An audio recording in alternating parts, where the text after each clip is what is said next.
The Book of Judges. Chapter 1. Now after the death of Joshua, it came to pass that the children of Israel asked the Lord, saying, Who shall be first to go up for us against the Canaanites to fight against them? And the Lord said, Judah shall go up. Indeed, I have delivered the land into his hand. So Judah said to Simeon his brother, Come up with me to my allotted territory, that we may fight against the Canaanites, and I will likewise go with you to your allotted territory. And Simeon went with him. Then Judah went up, and the Lord delivered the Canaanites and the Perizzites into their hand. And they killed 10,000 men at Bezek. And they found Adoni-Bezek in Bezek, and fought against him. And they defeated the Canaanites and the Perizzites. Then Adoni-Bezek fled, and they pursued him and caught him and cut off his thumbs and big toes. And Adoni-Bezek said, 70 kings with their thumbs and big toes cut off used to gather scraps under my table. As I have done, so God has repaid me. Then they brought him to Jerusalem, and there he died. Now the children of Judah fought against Jerusalem, and took it. They struck it with the edge of the sword, and set the city on fire. And afterward the children of Judah went down to fight against the Canaanites who dwelt in the mountains, in the south, and in the lowland. Then Judah went against the Canaanites who dwelt in Hebron. Now the name of Hebron was formerly Kirjath-Arba. And they killed Sheshai, Ahiman, and Talmai. From there they went against the inhabitants of Debir. The name of Debir was formerly Kirjath-Sepher. Then Caleb said, Whoever attacks Kirjath-Sepher and takes it, to him I will give my daughter Achsah as wife. And Othniel, the son of Kenaz, Caleb's younger brother, took it. So he gave him his daughter Achsah as wife. Now it happened, when she came to him, that she urged him to ask her father for a field. And she dismounted from her donkey, and Caleb said to her, What do you wish? So she said to him, Give me a blessing. Since you have given me land in the south, give me also springs of water. And Caleb gave her the upper springs and the lower springs. Now the children of the Kenite, Moses' father-in-law, went up from the city of palms with the children of Judah into the wilderness of Judah, which lies in the south, near Arad. And they went and dwelt among the people. And Judah went with his brother Simeon, and they attacked the Canaanites who inhabited Zephath, and utterly destroyed it. So the name of the city was called Hormah.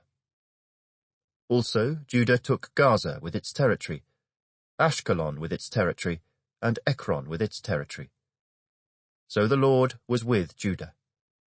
And they drove out the mountaineers, but they could not drive out the inhabitants of the lowland, because they had chariots of iron.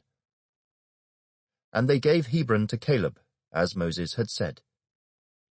Then he expelled from there the 3 sons of Anak. But the children of Benjamin did not drive out the Jebusites who inhabited Jerusalem, so the Jebusites dwell with the children of Benjamin in Jerusalem to this day. And the house of Joseph also went up against Bethel, and the Lord was with them. So the house of Joseph sent men to spy out Bethel. The name of the city was formerly Luz. And when the spies saw a man coming out of the city, they said to him, Please show us the entrance to the city, and we will show you mercy. So he showed them the entrance to the city, and they struck the city with the edge of the sword, but they let the man and all his family go. And the man went to the land of the Hittites, built a city, and called its name Luz, which is its name to this day. However, Manasseh did not drive out the inhabitants of Beth-shean and its villages, or Taanach and its villages, or the inhabitants of Dor and its villages, or the inhabitants of Ibleam and its villages, or the inhabitants of Megiddo and its villages. For the Canaanites were determined to dwell in that land. And it came to pass, when Israel was strong, that they put the Canaanites under tribute, but did not completely drive them out. Nor did Ephraim drive out the Canaanites who dwelt in Gezer, so the Canaanites dwelt in Gezer among them. Nor did Zebulun drive out the inhabitants of Kitron, or the inhabitants of Nahalol. So the Canaanites dwelt among them, and were put under tribute. Nor did Asher drive out the inhabitants of Akko, or the inhabitants of Sidon, or of Arlab, Akzib, Helba, Aphek, or Rehob. So the Asherites dwelt among the Canaanites, the inhabitants of the land, for they did not drive them out. Nor did Naphtali drive out the inhabitants of Beth-Shemesh, or the inhabitants of Beth-Anath, but they dwelt among the Canaanites, the inhabitants of the land. Nevertheless, the inhabitants of Beth-Shemesh and Beth-Anath were put under tribute to them.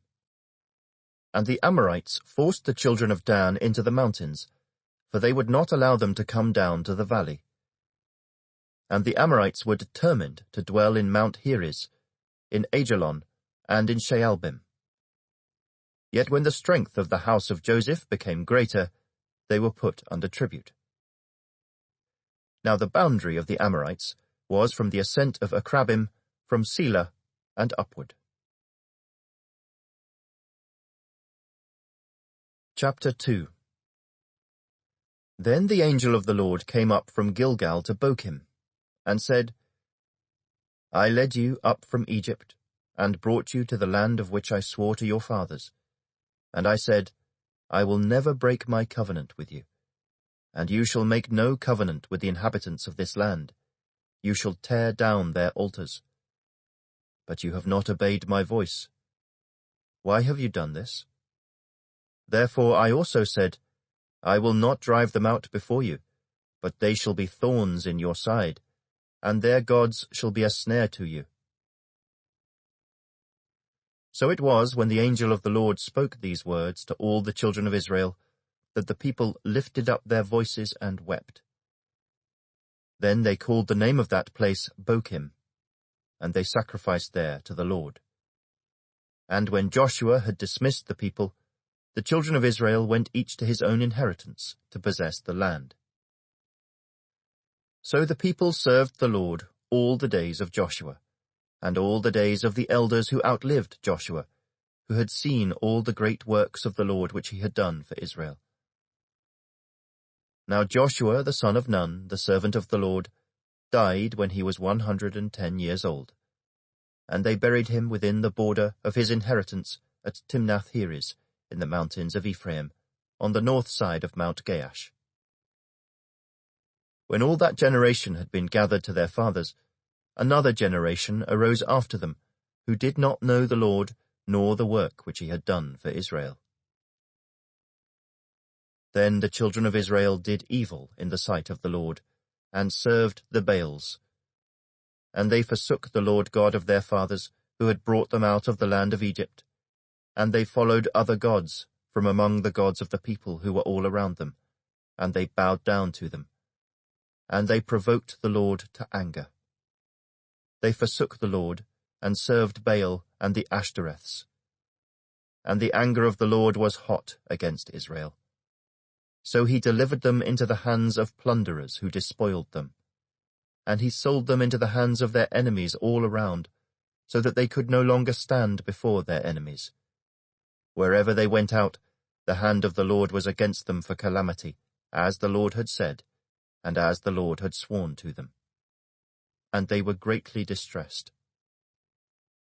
Nevertheless, the Lord raised up judges who delivered them out of the hand of those who plundered them. Yet they would not listen to their judges, but they played the harlot with other gods, and bowed down to them. They turned quickly from the way in which their fathers walked, in obeying the commandments of the Lord. They did not do so. And when the Lord raised up judges for them, the Lord was with the judge, and delivered them out of the hand of their enemies all the days of the judge. For the Lord was moved to pity by their groaning, because of those who oppressed them and harassed them. And it came to pass, when the judge was dead, that they reverted, and behaved more corruptly than their fathers, by following other gods, to serve them and bow down to them. They did not cease from their own doings, nor from their stubborn way. Then the anger of the Lord was hot against Israel, and he said, Because this nation has transgressed my covenant which I commanded their fathers, and has not heeded my voice, I also will no longer drive out before them any of the nations which Joshua left when he died, so that through them I may test Israel, whether they will keep the ways of the Lord, to walk in them as their fathers kept them, or not. Therefore the Lord left those nations, without driving them out immediately, nor did he deliver them into the hand of Joshua. Chapter 3. Now these are the nations which the Lord left, that he might test Israel by them, that is, all who had not known any of the wars in Canaan. This was only so that the generations of the children of Israel might be taught to know war, at least those who had not formerly known it. Namely, 5 lords of the Philistines, all the Canaanites, the Sidonians, and the Hivites who dwelt in Mount Lebanon, from Mount Baal-Hermon to the entrance of Hamath. And they were left that he might test Israel by them, to know whether they would obey the commandments of the Lord, which he had commanded their fathers by the hand of Moses. Thus the children of Israel dwelt among the Canaanites, the Hittites, the Amorites, the Perizzites, the Hivites, and the Jebusites. And they took their daughters to be their wives, and gave their daughters to their sons, and they served their gods. So the children of Israel did evil in the sight of the Lord. They forgot the Lord their God, and served the Baals and Asherahs.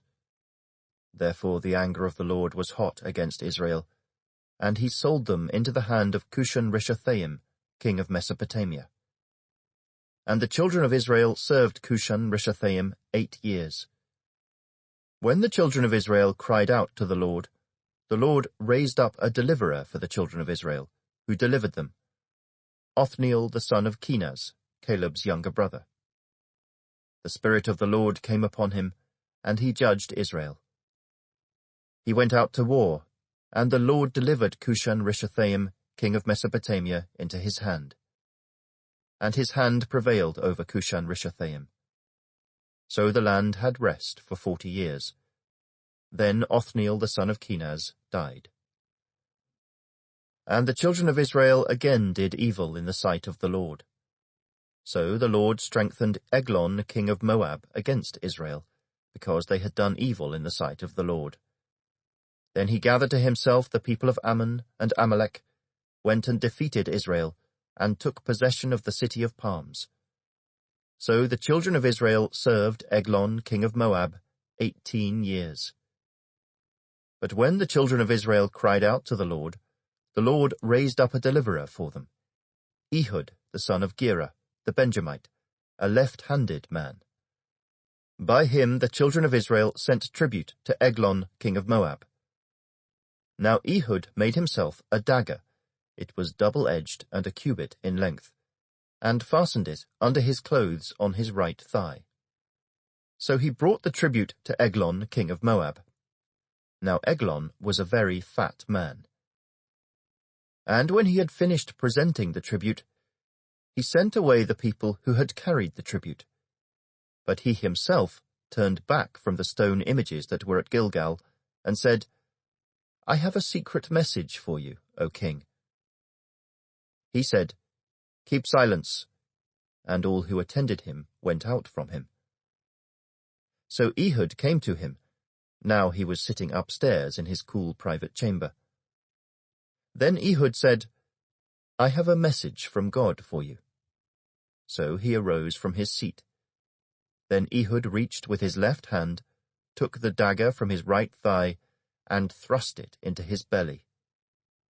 Even the hilt went in after the blade, and the fat closed over the blade, for he did not draw the dagger out of his belly, and his entrails came out. Then Ehud went out through the porch, and shut the doors of the upper room behind him, and locked them.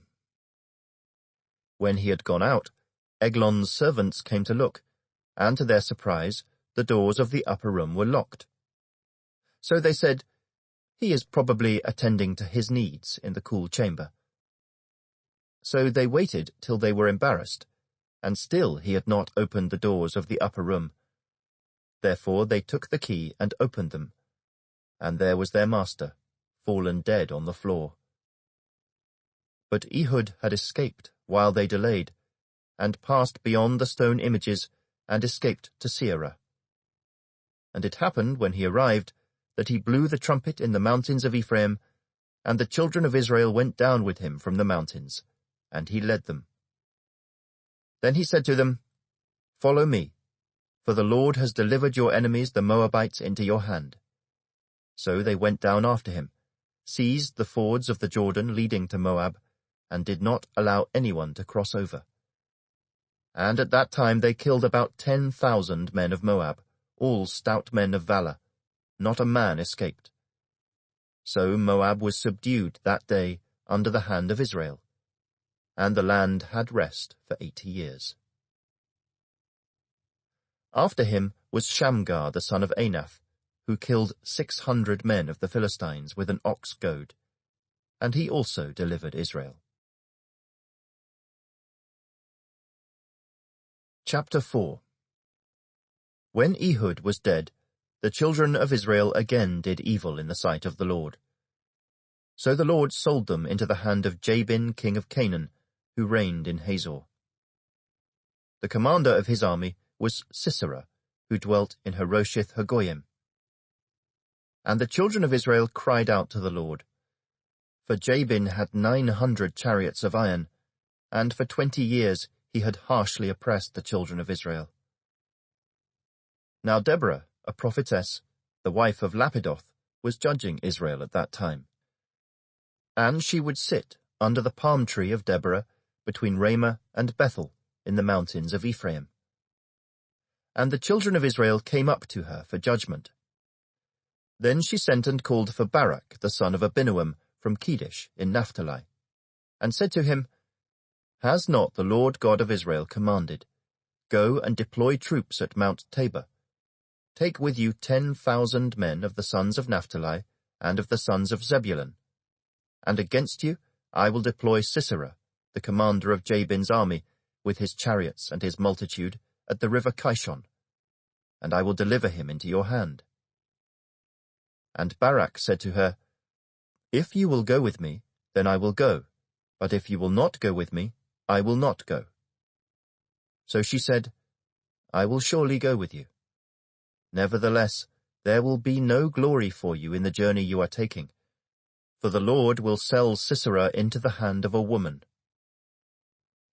Then Deborah arose and went with Barak to Kedesh. And Barak called Zebulun and Naphtali to Kedesh. He went up with 10,000 men under his command, and Deborah went up with him. Now Heber the Kenite, of the children of Hobab the father-in-law of Moses, had separated himself from the Kenites, and pitched his tent near the terebinth tree at Zaanaim, which is beside Kedesh. And they reported to Sisera that Barak the son of Abinoam had gone up to Mount Tabor. So Sisera gathered together all his chariots, 900 chariots of iron, and all the people who were with him, from Harosheth Hagoyim to the river Kishon. Then Deborah said to Barak, "Up, for this is the day in which the Lord has delivered Sisera into your hand. Has not the Lord gone out before you?" So Barak went down from Mount Tabor with 10,000 men following him. And the Lord routed Sisera, and all his chariots and all his army, with the edge of the sword before Barak. And Sisera alighted from his chariot, and fled away on foot. But Barak pursued the chariots and the army as far as Harosheth Hagoyim, and all the army of Sisera fell by the edge of the sword. Not a man was left. However, Sisera had fled away on foot to the tent of Jael, the wife of Heber the Kenite. For there was peace between Jabin king of Hazor and the house of Heber the Kenite. And Jael went out to meet Sisera, and said to him, "Turn aside, my lord, turn aside to me, do not fear." and when he had turned aside with her into the tent, she covered him with a blanket. Then he said to her, "Please give me a little water to drink, for I am thirsty." So she opened a jug of milk, gave him a drink, and covered him. And he said to her, "Stand at the door of the tent, and if any man comes and inquires of you and says, 'Is there any man here?' you shall say no." Then Jael, Heber's wife, took a tent peg, and took a hammer in her hand, and went softly to him, and drove the peg into his temple, and it went down into the ground, for he was fast asleep and weary. So he died. And then, as Barak pursued Sisera, Jael came out to meet him, and said to him, "Come, I will show you the man whom you seek." And when he went into her tent, there lay Sisera, dead, with the peg in his temple. So on that day God subdued Jabin king of Canaan in the presence of the children of Israel. And the hand of the children of Israel grew stronger and stronger against Jabin king of Canaan, until they had destroyed Jabin king of Canaan. Chapter 5. Then Deborah and Barak, the son of Abinoam, sang on that day, saying, "When leaders lead in Israel, when the people willingly offer themselves, bless the Lord. Hear, O kings, give ear, O princes. I, even I, will sing to the Lord.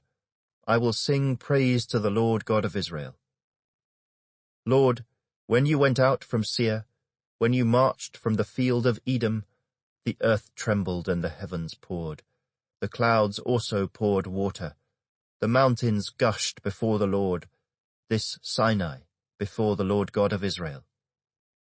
In the days of Shamgar, son of Anath, in the days of Jael, the highways were deserted, and the travellers walked along the byways. Village life ceased, it ceased in Israel, until I, Deborah, arose a mother in Israel. They chose new gods. Then there was war in the gates. Not a shield or spear was seen among 40,000 in Israel.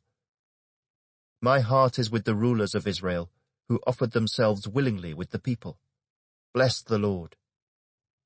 Speak, you who ride on white donkeys, who sit in judges' attire, and who walk along the road.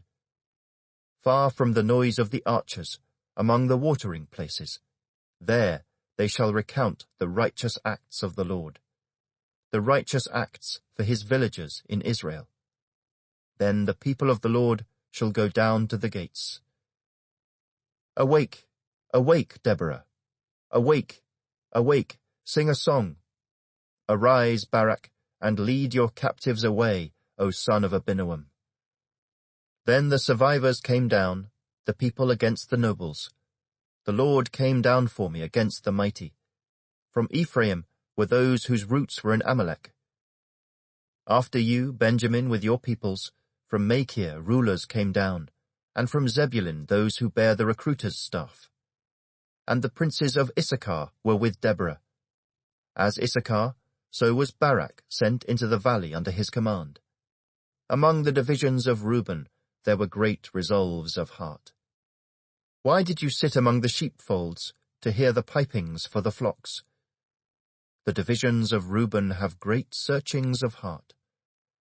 Gilead stayed beyond the Jordan, and why did Dan remain on ships? Asher continued at the seashore, and stayed by his inlets. Zebulun is a people who jeopardized their lives to the point of death. Naphtali also on the heights of the battlefield. The kings came and fought. Then the kings of Canaan fought in Taanach by the waters of Megiddo. They took no spoils of silver. They fought from the heavens. The stars from their courses fought against Sisera. The torrent of Kishon swept them away, that ancient torrent, the torrent of Kishon. O my soul, march on in strength. Then the horses' hooves pounded, the galloping of his steeds. Curse Meroz, said the angel of the Lord. Curse its inhabitants bitterly, because they did not come to the help of the Lord, to the help of the Lord against the mighty. Most blessed among women is Jael, the wife of Heber the Kenite. Blessed is she among women in tents. He asked for water, she gave milk. She brought out cream in a lordly bowl. She stretched her hand to the tent peg, her right hand to the workman's hammer. She pounded Sisera, she pierced his head, she split and struck through his temple. At her feet he sank, he fell, he lay still. At her feet he sank, he fell. Where he sank, there he fell dead. The mother of Sisera looked through the window and cried out through the lattice, "Why is his chariot so long in coming? Why tarries the clatter of his chariots?" Her wisest ladies answered her. Yes, she answered herself. Are they not finding and dividing the spoil? To every man a girl or two. For Sisera, plunder of dyed garments, plunder of garments embroidered and dyed, 2 pieces of dyed embroidery for the neck of the looter. Thus let all your enemies perish, O Lord. But let those who love him be like the sun, when it comes out in full strength.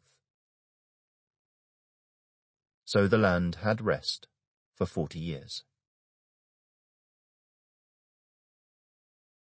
Chapter 6. Then the children of Israel did evil in the sight of the Lord. So the Lord delivered them into the hand of Midian for 7 years. And the hand of Midian prevailed against Israel. Because of the Midianites, the children of Israel made for themselves the dens, the caves, and the strongholds which are in the mountains. So it was, whenever Israel had sown, Midianites would come up. Also Amalekites and the people of the east would come up against them. Then they would encamp against them and destroy the produce of the earth as far as Gaza, and leave no sustenance for Israel, neither sheep, nor ox, nor donkey. For they would come up with their livestock and their tents, coming in as numerous as locusts. Both they and their camels were without number, and they would enter the land to destroy it. So Israel was greatly impoverished because of the Midianites, and the children of Israel cried out to the Lord.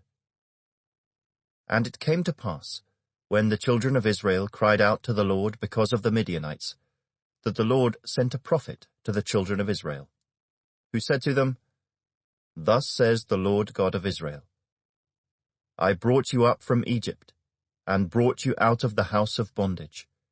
And I delivered you out of the hand of the Egyptians, and out of the hand of all who oppressed you, and drove them out before you, and gave you their land.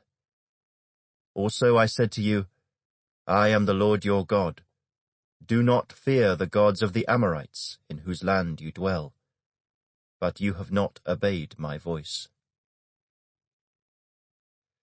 Now the angel of the Lord came and sat under the terebinth tree, which was in Ophrah, which belonged to Joash the Abiezrite, while his son Gideon threshed wheat in the winepress, in order to hide it from the Midianites. And the angel of the Lord appeared to him and said to him, The Lord is with you, you mighty man of valor. Gideon said to him, O my Lord, if the Lord is with us, why then has all this happened to us? And where are all his miracles which our fathers told us about, saying, Did not the Lord bring us up from Egypt? But now the Lord has forsaken us, and delivered us into the hands of the Midianites.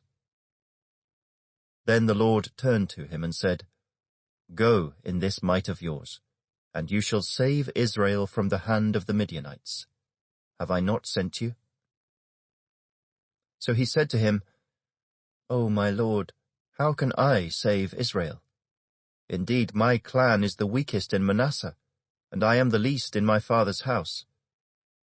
And the Lord said to him, Surely I will be with you, and you shall defeat the Midianites as one man. Then he said to him, If now I have found favor in your sight, then show me a sign that it is you who talk with me.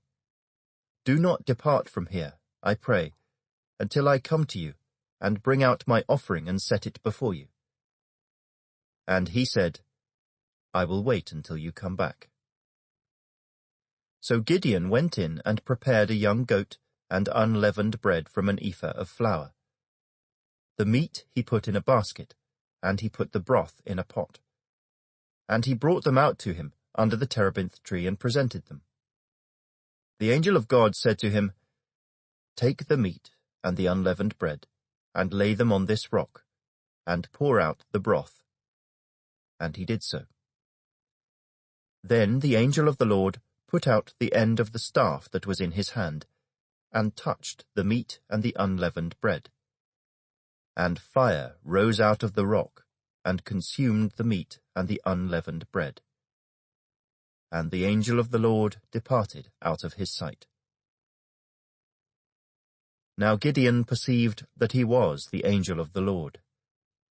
So Gideon said, Alas, O Lord God, for I have seen the angel of the Lord face to face. Then the Lord said to him, Peace be with you. Do not fear, you shall not die. So Gideon built an altar there to the Lord, and called it, The Lord is Peace. To this day it is still in Ophrah of the Abiezrites. Now it came to pass the same night that the Lord said to him, Take your father's young bull, the second bull of 7 years old, and tear down the altar of Baal that your father has, and cut down the wooden image that is beside it, and build an altar to the Lord your God on top of this rock in the proper arrangement, and take the second bull, and offer a burnt sacrifice with the wood of the image which you shall cut down. So Gideon took 10 men from among his servants, and did as the Lord had said to him. But because he feared his father's household and the men of the city too much to do it by day, he did it by night. And when the men of the city arose early in the morning, there was the altar of Baal, torn down, and the wooden image that was beside it was cut down, and the second bull was being offered on the altar which had been built. So they said to one another, Who has done this thing? And when they had inquired and asked, they said, Gideon the son of Joash has done this thing. Then the men of the city said to Joash, Bring out your son, that he may die, because he has torn down the altar of Baal, and because he has cut down the wooden image that was beside it. But Joash said to all who stood against him, Would you plead for Baal? Would you save him? Let the one who would plead for him be put to death by morning. If he is a god, let him plead for himself, because his altar has been torn down. Therefore on that day he called him Jerubbaal, saying, Let Baal plead against him, because he has torn down his altar. Then all the Midianites and Amalekites, the people of the east, gathered together. And they crossed over and encamped in the valley of Jezreel. But the Spirit of the Lord came upon Gideon. Then he blew the trumpet, and the Abiezrites gathered behind him. And he sent messengers throughout all Manasseh, who also gathered behind him. He also sent messengers to Asher, Zebulun, and Naphtali, and they came up to meet them. So Gideon said to God, If you will save Israel by my hand, as you have said, look, I shall put a fleece of wool on the threshing floor. If there is dew on the fleece only, and it is dry on all the ground, then I shall know that you will save Israel by my hand, as you have said. And it was so. When he rose early the next morning, and squeezed the fleece together, he wrung the dew out of the fleece, a bowlful of water. Then Gideon said to God, Do not be angry with me, but let me speak just once more. Let me test, I pray, just once more with the fleece. Let it now be dry only on the fleece, but on all the ground let there be dew. And God did so that night. It was dry on the fleece only, but there was dew on all the ground. Chapter 7. Then Jerubbaal, that is Gideon, and all the people who were with him, rose early and encamped beside the well of Harod, so that the camp of the Midianites was on the north side of them, by the hill of Moreh in the valley. And the Lord said to Gideon, "The people who are with you are too many for me to give the Midianites into their hands, lest Israel claim glory for itself against me, saying, 'My own hand has saved me.' Now therefore proclaim in the hearing of the people, saying, 'Whoever is fearful and afraid, let him turn and depart at once from Mount Gilead.'" And 22,000 of the people returned, and 10,000 remained. But the Lord said to Gideon, "The people are still too many. Bring them down to the water, and I will test them for you there. Then it will be that of whom I say to you, 'This one shall go with you,' the same shall go with you. And of whomever I say to you, 'This one shall not go with you,' the same shall not go." So he brought the people down to the water. And the Lord said to Gideon, "Everyone who laps from the water with his tongue, as a dog laps, you shall set apart by himself. Likewise, everyone who gets down on his knees to drink." And the number of those who lapped, putting their hand to their mouth, was 300 men. But all the rest of the people got down on their knees to drink water. Then the Lord said to Gideon, "By the 300 men who lapped, I will save you, and deliver the Midianites into your hand. Let all the other people go, every man to his place." So the people took provisions and their trumpets in their hands. And he sent away all the rest of Israel, every man to his tent, and retained those 300 men. Now the camp of Midian was below him in the valley. It happened on the same night that the Lord said to him, "Arise, go down against the camp, for I have delivered it into your hand. But if you are afraid to go down to the camp with Purah your servant, and you shall hear what they say. And afterward your hands shall be strengthened to go down against the camp." Then he went down with Purah his servant to the outpost of the armed men who were in the camp. Now the Midianites and the Amalekites, all the people of the east, were lying in the valley as numerous as locusts, and their camels were without number, as the sand by the seashore in multitude.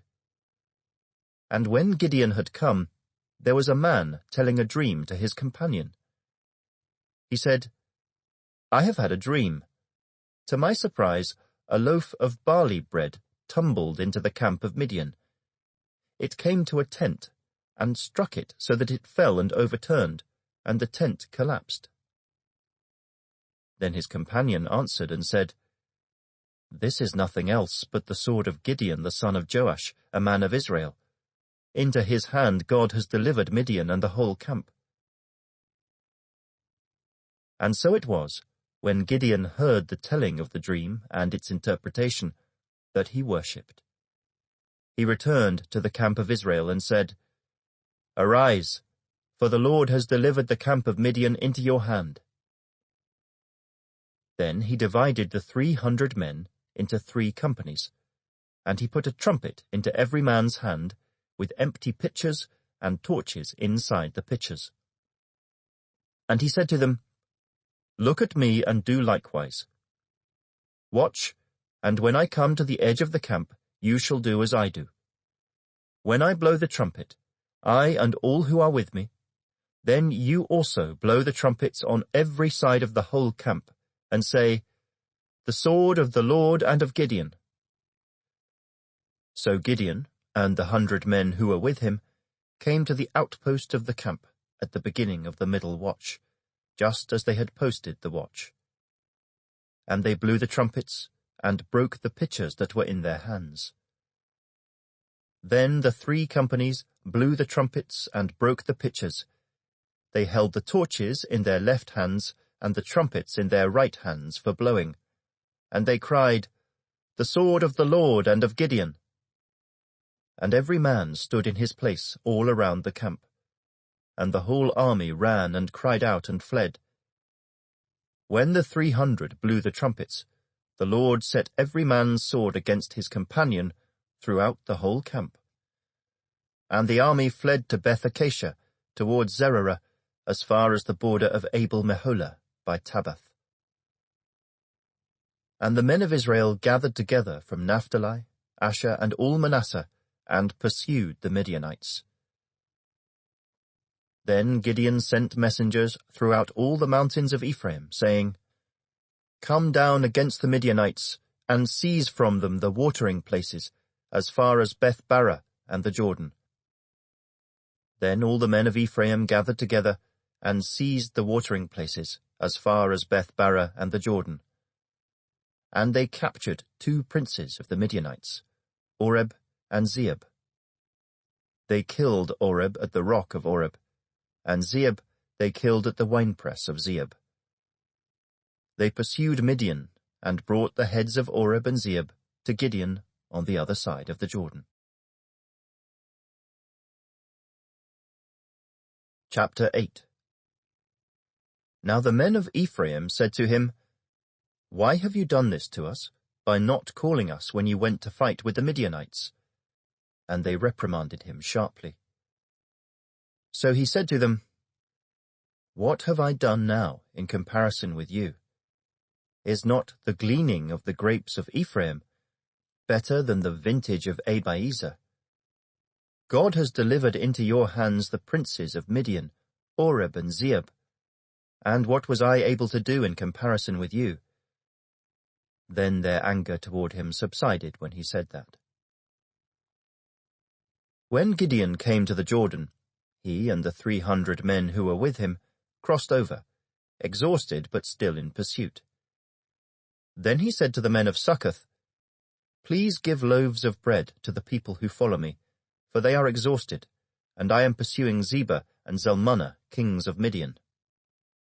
And the leaders of Succoth said, "Are the hands of Zebah and Zalmunna now in your hand, that we should give bread to your army?" So Gideon said, "For this cause, when the Lord has delivered Zebah and Zalmunna into my hand, then I will tear your flesh with the thorns of the wilderness and with briars." Then he went up from there to Penuel, and spoke to them in the same way. And the men of Penuel answered him as the men of Succoth had answered.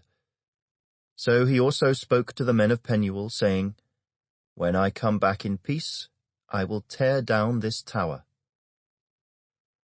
Now Zebah and Zalmunna were at Karkor, and their armies with them, about 15,000, all who were left of all the army of the people of the east.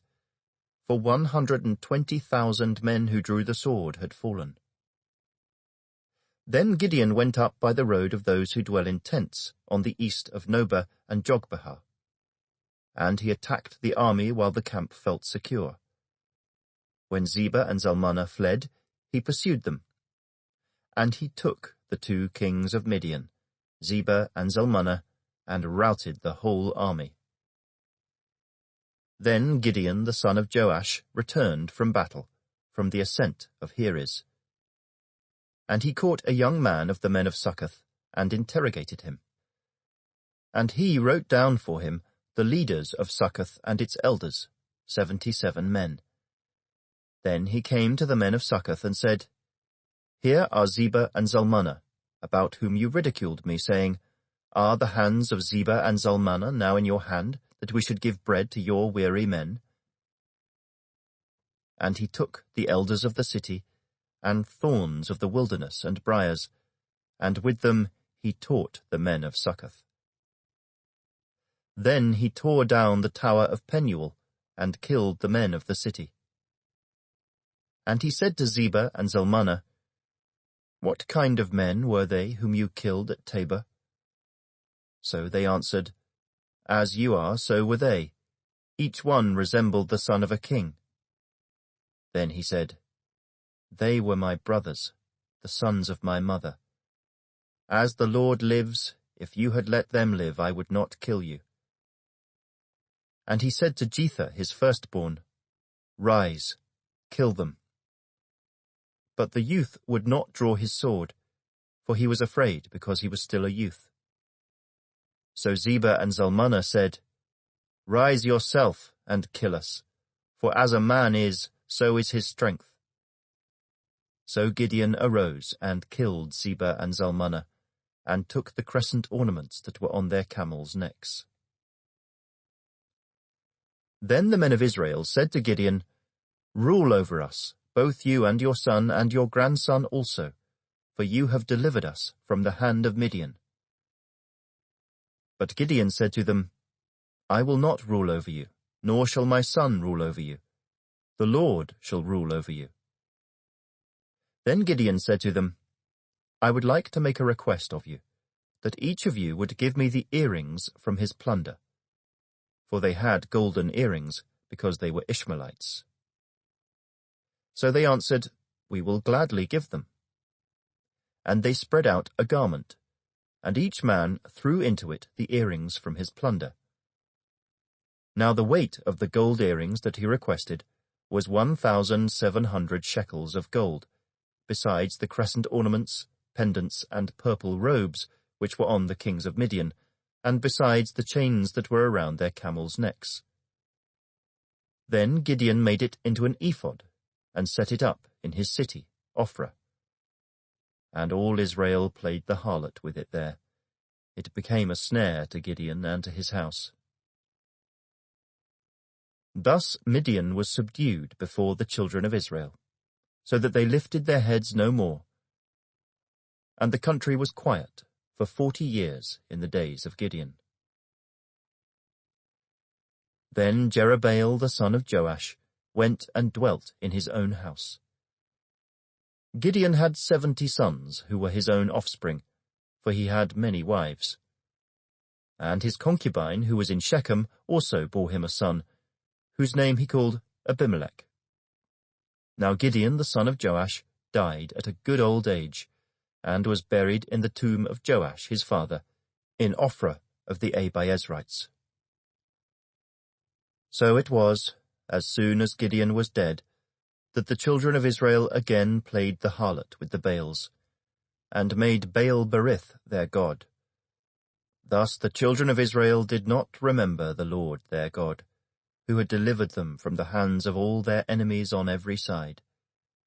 Nor did they show kindness to the house of Jerubbaal, Gideon, in accordance with the good he had done for Israel. Chapter 9. Then Abimelech, the son of Jerubbaal, went to Shechem, to his mother's brothers, and spoke with them, and with all the family of the house of his mother's father, saying, "Please speak in the hearing of all the men of Shechem. Which is better for you, that all 70 of the sons of Jerubbaal reign over you, or that one reign over you? Remember that I am your own flesh and bone." And his mother's brothers spoke all these words concerning him in the hearing of all the men of Shechem. And their heart was inclined to follow Abimelech, for they said, "He is our brother." So they gave him 70 shekels of silver from the temple of Baal-berith, with which Abimelech hired worthless and reckless men, and they followed him. Then he went to his father's house at Ophrah, and killed his brothers, the 70 sons of Jerubbaal, on one stone. But Jotham, the youngest son of Jerubbaal, was left, because he hid himself. And all the men of Shechem gathered together, all of Beth Millo, and they went and made Abimelech king beside the terebinth tree at the pillar that was in Shechem. Now when they told Jotham, he went and stood on top of Mount Gerizim, and lifted his voice and cried out. And he said to them, "Listen to me, you men of Shechem, that God may listen to you. The trees once went forth to anoint a king over them. And they said to the olive tree, 'Reign over us.' But the olive tree said to them, 'Should I cease giving my oil, with which they honor God and men, and go to sway over trees?' Then the trees said to the fig tree, "You come and reign over us." But the fig tree said to them, "Should I cease my sweetness and my good fruit, and go to sway over trees?" Then the trees said to the vine, "You come and reign over us." But the vine said to them, "Should I cease my new wine, which cheers both God and men, and go to sway over trees?" Then all the trees said to the bramble, "You come and reign over us." And the bramble said to the trees, "If in truth you anoint me as king over you, then come and take shelter in my shade. But if not, let fire come out of the bramble and devour the cedars of Lebanon. Now therefore, if you have acted in truth and sincerity in making Abimelech king, and if you have dealt well with Jerubbaal and his house, and have done to him as he deserves, for my father fought for you, risked his life, and delivered you out of the hand of Midian, but you have risen up against my father's house this day, and killed his 70 sons on one stone, and made Abimelech, the son of his female servant, king over the men of Shechem, because he is your brother. If then you have acted in truth and sincerity with Jerubbaal and with his house this day, then rejoice in Abimelech, and let him also rejoice in you. But if not, let fire come from Abimelech, and devour the men of Shechem and Beth Millo. And let fire come from the men of Shechem and from Beth Millo, and devour Abimelech. And Jotham ran away and fled, and he went to Beer, and dwelt there, for fear of Abimelech his brother. After Abimelech had reigned over Israel 3 years, God sent a spirit of ill will between Abimelech and the men of Shechem. And the men of Shechem dealt treacherously with Abimelech, that the crime done to the 70 sons of Jerubbaal might be settled, and their blood be laid on Abimelech their brother, who killed them, and on the men of Shechem, who aided him in the killing of his brothers. And the men of Shechem set men in ambush against him on the tops of the mountains, and they robbed all who passed by them along that way. And it was told Abimelech. Now Gaal the son of Ebed came with his brothers and went over to Shechem. And the men of Shechem put their confidence in him. So they went out into the fields and gathered grapes from their vineyards and trod them, and made merry. And they went into the house of their God, and ate and drank, and cursed Abimelech. Then Gaal the son of Ebed said, "Who is Abimelech, and who is Shechem, that we should serve him? Is he not the son of Jerubbaal, and is not Zebul his officer? Serve the men of Hamor, the father of Shechem. But why should we serve him? If only this people were under my authority, then I would remove Abimelech." So he said to Abimelech, "Increase your army, and come out." When Zebul, the ruler of the city, heard the words of Gaal the son of Ebed, his anger was aroused.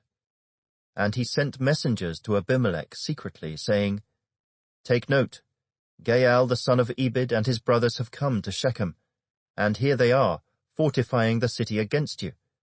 Now therefore, get up by night, you and the people who are with you, and lie in wait in the field. And it shall be, as soon as the sun is up in the morning, that you shall rise early and rush upon the city. And when he and the people who are with him come out against you, you may then do to them as you find opportunity." So Abimelech and all the people who were with him rose by night, and lay in wait against Shechem in 4 companies.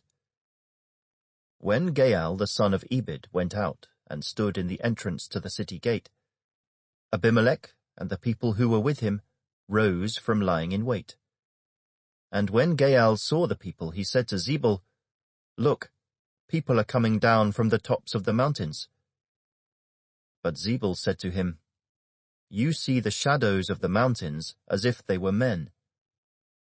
So Gaal spoke again and said, "See, people are coming down from the center of the land, and another company is coming from the diviner's terebinth tree." Then Zebul said to him, "Where indeed is your mouth now, with which you said, 'Who is Abimelech, that we should serve him?' Are not these the people whom you despised? Go out, if you will, and fight with them now." So Gaal went out, leading the men of Shechem, and fought with Abimelech. And Abimelech chased him, and he fled from him, and many fell wounded to the very entrance of the gate.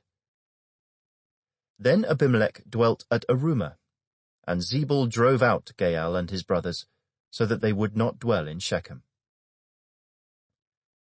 And it came about on the next day that the people went out into the field, and they told Abimelech. So he took his people, divided them into 3 companies, and lay in wait in the field. And he looked, and there were the people coming out of the city, and he rose against them and attacked them. Then Abimelech and the company that was with him rushed forward and stood at the entrance of the gate of the city. And the other 2 companies rushed upon all who were in the fields and killed them. So Abimelech fought against the city all that day. He took the city and killed the people who were in it, and he demolished the city and sowed it with salt. Now when all the men of the tower of Shechem had heard that, they entered the stronghold of the temple of the god Berith. And it was told Abimelech that all the men of the tower of Shechem were gathered together. Then Abimelech went up to Mount Zalmon, he and all the people who were with him. And Abimelech took an axe in his hand, and cut down a bough from the trees, and took it and laid it on his shoulder. Then he said to the people who were with him, "What you have seen me do, make haste and do as I have done." So each of the people likewise cut down his own bough, and followed Abimelech, put them against the stronghold, and set the stronghold on fire above them, so that all the people of the tower of Shechem died, about 1,000 men and women. Then Abimelech went to Thebez, and he encamped against Thebez and took it. But there was a strong tower in the city, and all the men and women, all the people of the city, fled there and shut themselves in. Then they went up to the top of the tower. So Abimelech came as far as the tower and fought against it, and he drew near the door of the tower to burn it with fire. But a certain woman dropped an upper millstone on Abimelech's head and crushed his skull. Then he called quickly to the young man, his armor-bearer, and said to him, "Draw your sword and kill me, lest men say of me, 'A woman killed him.'" So his young man thrust him through, and he died. And when the men of Israel saw that Abimelech was dead, they departed, every man to his place. Thus God repaid the wickedness of Abimelech, which he had done to his father by killing his 70 brothers. And all the evil of the men of Shechem God returned on their own heads, and on them came the curse of Jotham the son of Jerubbaal. Chapter 10. After Abimelech, there arose to save Israel Tola the son of Pua, the son of Dodo, a man of Issachar. And he dwelt in Shema in the mountains of Ephraim. He judged Israel 23 years, and he died and was buried in Shema. After him arose Jair, a Gileadite, and he judged Israel 22 years. Now he had 30 sons who rode on 30 donkeys. They also had 30 towns, which are called Havoth Jair to this day, which are in the land of Gilead. And Jair died and was buried in Canaan. Then the children of Israel again did evil in the sight of the Lord, and served the Baals and the Ashtoreths, the gods of Syria, the gods of Sidon, the gods of Moab, the gods of the people of Ammon, and the gods of the Philistines. and they forsook the Lord and did not serve him. So the anger of the Lord was hot against Israel, and he sold them into the hands of the Philistines and into the hands of the people of Ammon.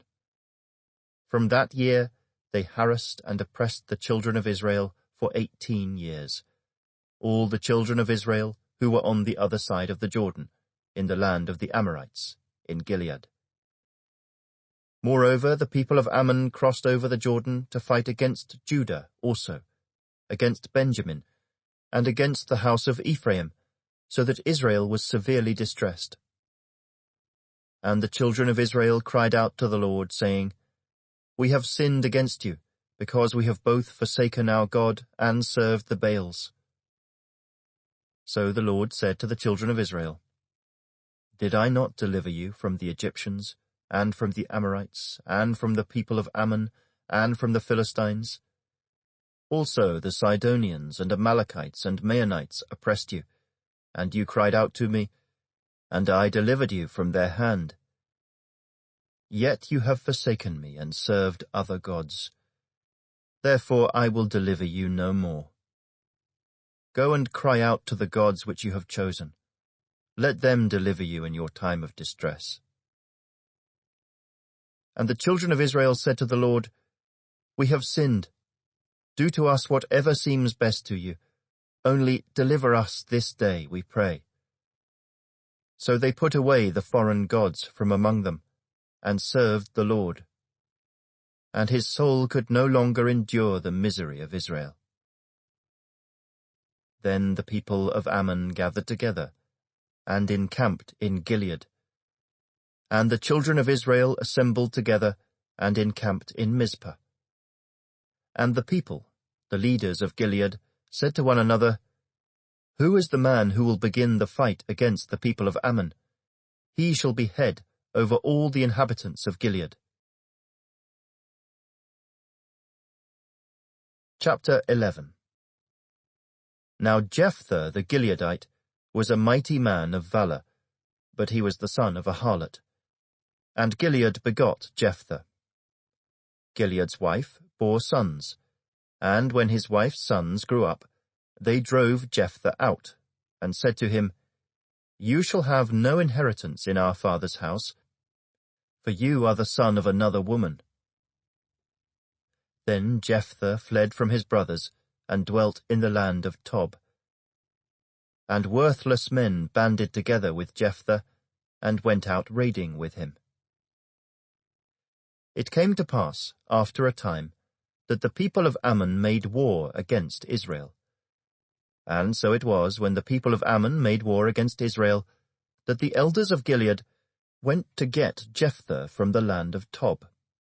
Then they said to Jephthah, Come and be our commander, that we may fight against the people of Ammon. So Jephthah said to the elders of Gilead, Did you not hate me, and expel me from my father's house? Why have you come to me now when you are in distress? And the elders of Gilead said to Jephthah, That is why we have turned again to you now, that you may go with us and fight against the people of Ammon, and be our head over all the inhabitants of Gilead. So Jephthah said to the elders of Gilead, If you take me back home to fight against the people of Ammon, and the Lord delivers them to me, shall I be your head? And the elders of Gilead said to Jephthah, The Lord will be a witness between us, if we do not do according to your words. Then Jephthah went with the elders of Gilead, and the people made him head and commander over them.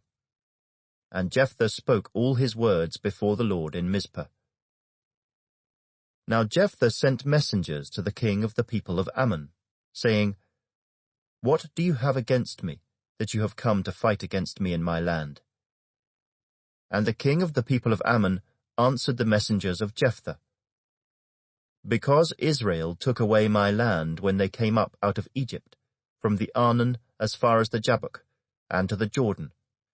Now therefore restore those lands peaceably.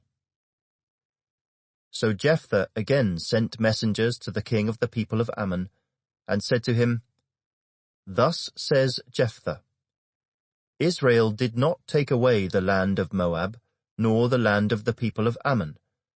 For when Israel came up from Egypt, they walked through the wilderness as far as the Red Sea and came to Kadesh. Then Israel sent messengers to the king of Edom, saying, Please let me pass through your land.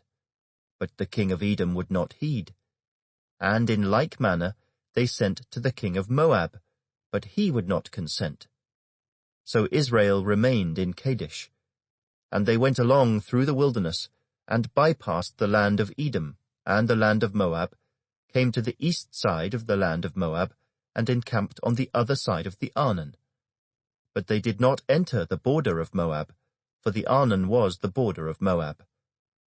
Then Israel sent messengers to Sihon, king of the Amorites, king of Heshbon. And Israel said to him, Please let us pass through your land into our place. But Sihon did not trust Israel to pass through his territory. So Sihon gathered all his people together, encamped in Jahaz, and fought against Israel. And the Lord God of Israel delivered Sihon and all his people into the hand of Israel, and they defeated them. Thus Israel gained possession of all the land of the Amorites, who inhabited that country. They took possession of all the territory of the Amorites, from the Arnon to the Jabbok, and from the wilderness to the Jordan. And now the Lord God of Israel has dispossessed the Amorites from before his people Israel. Should you then possess it? Will you not possess whatever Chemosh your God gives you to possess? So, whatever the Lord our God takes possession of before us, we will possess. And now, are you any better than Balak the son of Zippor, king of Moab? Did he ever strive against Israel? Did he ever fight against them? While Israel dwelt in Heshbon and its villages, in Aroer and its villages, and in all the cities along the banks of the Arnon, for 300 years, why did you not recover them within that time? Therefore I have not sinned against you, but you wronged me by fighting against me. May the Lord, the judge, render judgment this day between the children of Israel and the people of Ammon. However, the king of the people of Ammon did not heed the words which Jephthah sent him. Then the Spirit of the Lord came upon Jephthah, and he passed through Gilead and Manasseh, and passed through Mizpah of Gilead. And from Mizpah of Gilead he advanced toward the people of Ammon. And Jephthah made a vow to the Lord, and said, If you will indeed deliver the people of Ammon into my hands, then it will be that whatever comes out of the doors of my house to meet me, when I return in peace from the people of Ammon, shall surely be the Lord's, and I will offer it up as a burnt offering. So Jephthah advanced toward the people of Ammon to fight against them, and the Lord delivered them into his hands. And he defeated them from Aroer as far as Minnith, 20 cities, and to Abel-keramim, with a very great slaughter. Thus the people of Ammon were subdued before the children of Israel. When Jephthah came to his house at Mizpah, there was his daughter, coming out to meet him with timbrels and dancing. And she was his only child. Besides her, he had neither son nor daughter. And it came to pass, when he saw her, that he tore his clothes and said, Alas, my daughter, you have brought me very low. You are among those who trouble me, for I have given my word to the Lord, and I cannot go back on it. So she said to him, My father, if you have given your word to the Lord, do to me according to what has gone out of your mouth, because the Lord has avenged you of your enemies, the people of Ammon. Then she said to her father, Let this thing be done for me. Let me alone for 2 months, that I may go and wander on the mountains, and bewail my virginity, my friends and I. So he said, Go. And he sent her away for 2 months, and she went with her friends, and bewailed her virginity on the mountains. And it was so, at the end of 2 months, that she returned to her father, and he carried out his vow with her, which he had vowed. she knew no man. And it became a custom in Israel that the daughters of Israel went 4 days each year to lament the daughter of Jephthah the Gileadite. Chapter 12. Then the men of Ephraim gathered together, crossed over toward Zaphon, and said to Jephthah, "Why did you cross over to fight against the people of Ammon, and did not call us to go with you? We will burn your house down on you with fire." And Jephthah said to them, "My people and I were in a great struggle with the people of Ammon, and when I called you, you did not deliver me out of their hands. So when I saw that you would not deliver me, I took my life in my hands and crossed over against the people of Ammon. And the Lord delivered them into my hand. Why then have you come up to me this day to fight against me?" Now Jephthah gathered together all the men of Gilead, and fought against Ephraim.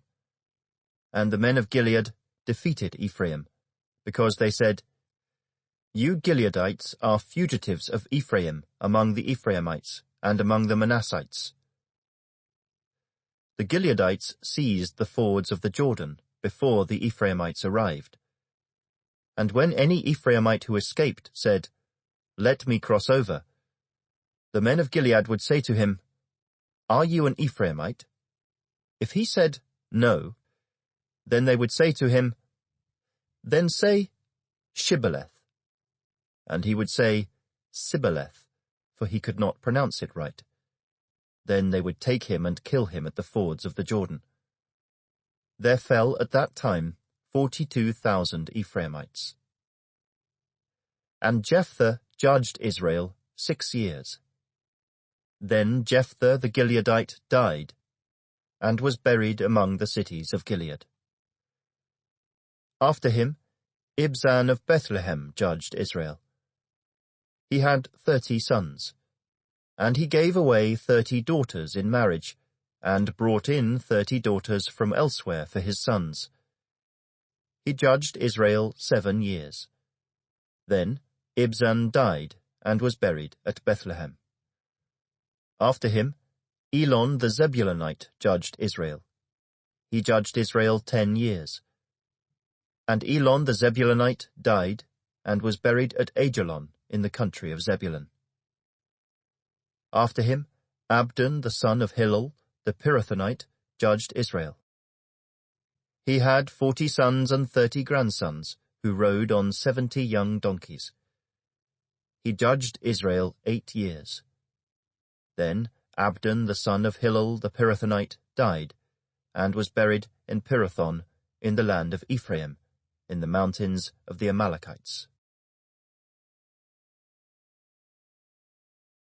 Chapter 13. Again the children of Israel did evil in the sight of the Lord, and the Lord delivered them into the hand of the Philistines for 40 years. Now there was a certain man from Zorah, of the family of the Danites, whose name was Manoah, and his wife was barren and had no children. And the angel of the Lord appeared to the woman and said to her, "Indeed now, you are barren and have borne no children, but you shall conceive and bear a son. Now therefore, please be careful not to drink wine or similar drink, and not to eat anything unclean. For behold, you shall conceive and bear a son. And no razor shall come upon his head, for the child shall be a Nazirite to God from the womb, and he shall begin to deliver Israel out of the hand of the Philistines." So the woman came and told her husband, saying, "A man of God came to me, and his countenance was like the countenance of the angel of God, very awesome. But I did not ask him where he was from, and he did not tell me his name. And he said to me, Behold, you shall conceive and bear a son. Now drink no wine or similar drink, nor eat anything unclean, for the child shall be a Nazirite to God from the womb to the day of his death." Then Manoah prayed to the Lord and said, "O my Lord, please let the man of God whom you sent come to us again, and teach us what we shall do for the child who will be born." And God listened to the voice of Manoah, and the angel of God came to the woman again as she was sitting in the field.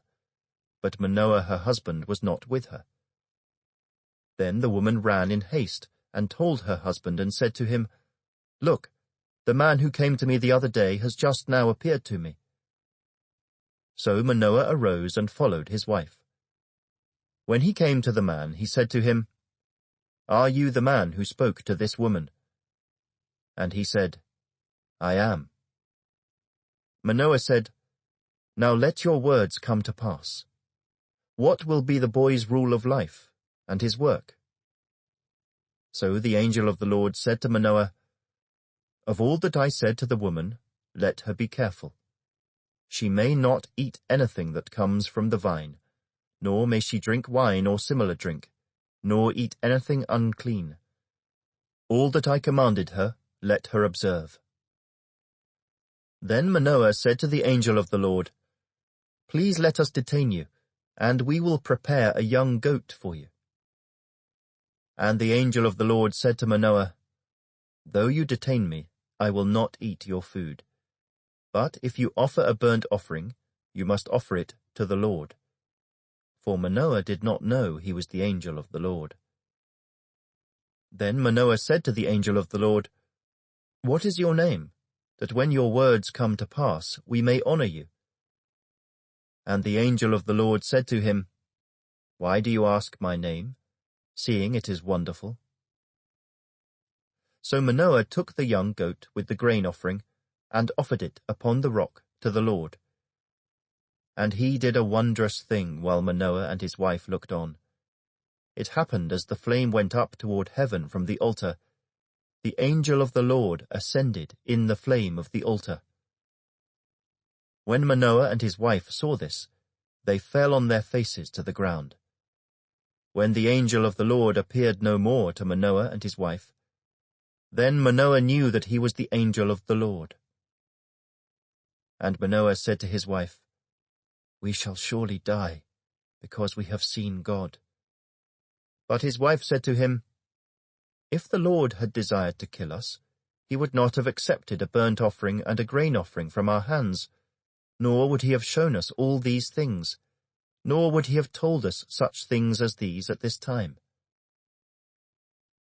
So the woman bore a son, and called his name Samson. And the child grew, and the Lord blessed him. And the Spirit of the Lord began to move upon him at Mahaneh-dan, between Zorah and Eshtaol. Chapter 14. Now Samson went down to Timnah, and saw a woman in Timnah of the daughters of the Philistines. So he went up and told his father and mother, saying, "I have seen a woman in Timnah of the daughters of the Philistines. Now therefore get her for me as a wife." Then his father and mother said to him, "Is there no woman among the daughters of your brethren, or among all my people, that you must go and get a wife from the uncircumcised Philistines?" And Samson said to his father, "Get her for me, for she pleases me well." But his father and mother did not know that it was of the Lord, that he was seeking an occasion to move against the Philistines. For at that time the Philistines had dominion over Israel. So Samson went down to Timnah with his father and mother, and came to the vineyards of Timnah. Now to his surprise, a young lion came roaring against him. And the Spirit of the Lord came mightily upon him, and he tore the lion apart, as one would have torn apart a young goat, though he had nothing in his hand. But he did not tell his father or his mother what he had done. Then he went down and talked with the woman, and she pleased Samson well. After some time, when he returned to get her, he turned aside to see the carcass of the lion. And behold, a swarm of bees and honey were in the carcass of the lion. He took some of it in his hands and went along, eating. When he came to his father and mother, he gave some to them, and they also ate. But he did not tell them that he had taken the honey out of the carcass of the lion. So his father went down to the woman, and Samson gave a feast there, for young men used to do so. And it happened, when they saw him, that they brought 30 companions to be with him. Then Samson said to them, "Let me pose a riddle to you. If you can correctly solve and explain it to me within the 7 days of the feast, then I will give you 30 linen garments and 30 changes of clothing. But if you cannot explain it to me, then you shall give me 30 linen garments and 30 changes of clothing." And they said to him, "Pose your riddle, that we may hear it." So he said to them, "Out of the eater came something to eat, and out of the strong came something sweet." Now for 3 days they could not explain the riddle. But it came to pass on the 7th day that they said to Samson's wife, "Entice your husband, that he may explain the riddle to us, or else we will burn you and your father's house with fire. Have you invited us in order to take what is ours? Is that not so?" Then Samson's wife wept on him and said, "You only hate me. You do not love me. You have posed a riddle to the sons of my people, but you have not explained it to me."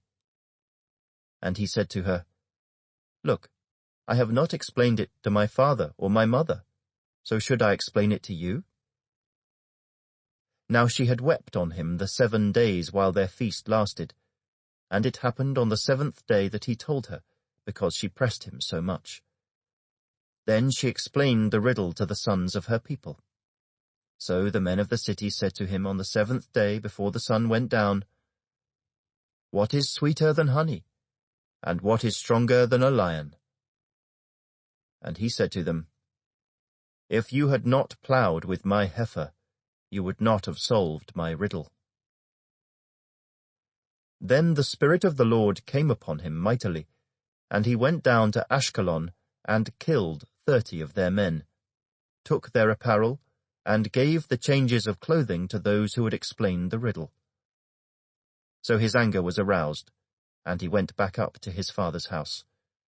And Samson's wife was given to his companion, who had been his best man. Chapter 15. After a while, in the time of wheat harvest, it happened that Samson visited his wife with a young goat. And he said, "Let me go into my wife, into her room." But her father would not permit him to go in. Her father said, "I really thought that you thoroughly hated her, therefore I gave her to your companion. Is not her younger sister better than she? Please take her instead."